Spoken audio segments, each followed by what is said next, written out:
The sun has been revered by man since the beginning.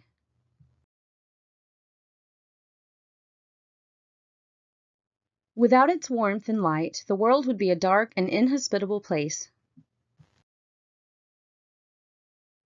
Modern science explains that it is our proximity to the sun, our perfectly harmonious distance from the shining orb, that allows the abundant creation of the earth to exist. It is for this reason that humanity has long since noticed its dependence on the sun for survival itself.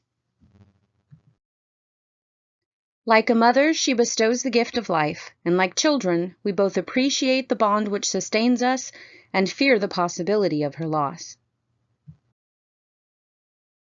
Sun worship has taken many forms over the aeons, and in Japanese culture and history, she stands unique amongst the myriad of divine spirits that surround the ancient fields and high-tech skyscrapers of the Japanese islands.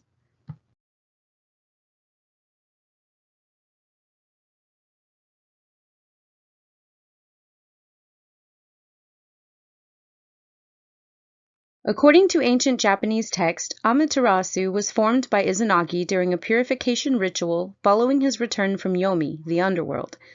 She was birthed from Izanagi's left eye, along with her brothers Tsukuyomi, who was born from his right eye, and Susanoo, who was formed from his nose.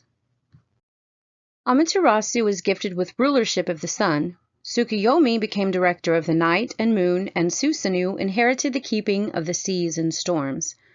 While she loved her siblings, there were moments of disagreement, which led to the division of night from day and sea from sky. One such discord between Amaterasu and Susanoo led to her fleeing from sight, where she hid inside a cave to escape her brother's wrath. During her isolation, the world which Izanagi and Izanami had created became dark and cold. Ame-no-Uzume was the only entity capable of luring her from her hiding place, with the help of a sacred mirror, jeweled necklace, and a beautiful dance. After returning to her place in the heavens, she was also given the sword Kusanagi as a peace offering from Susanoo. These three treasures would become not only priceless artifacts to the goddess herself, but also to the people of Japan.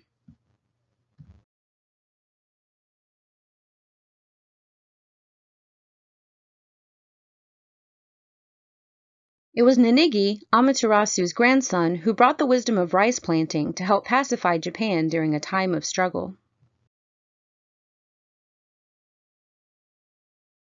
When he arrived, he also carried the three treasures, which had been passed down to him from his divine grandmother.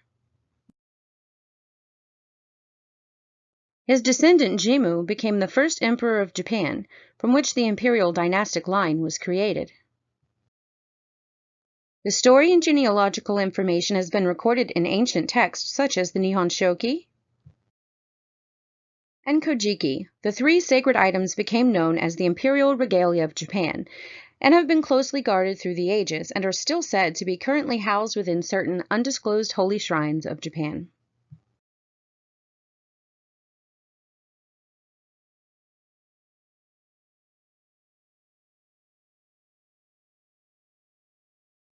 In many other cultures and religions, the link to a matriarchal deity has long since been severed.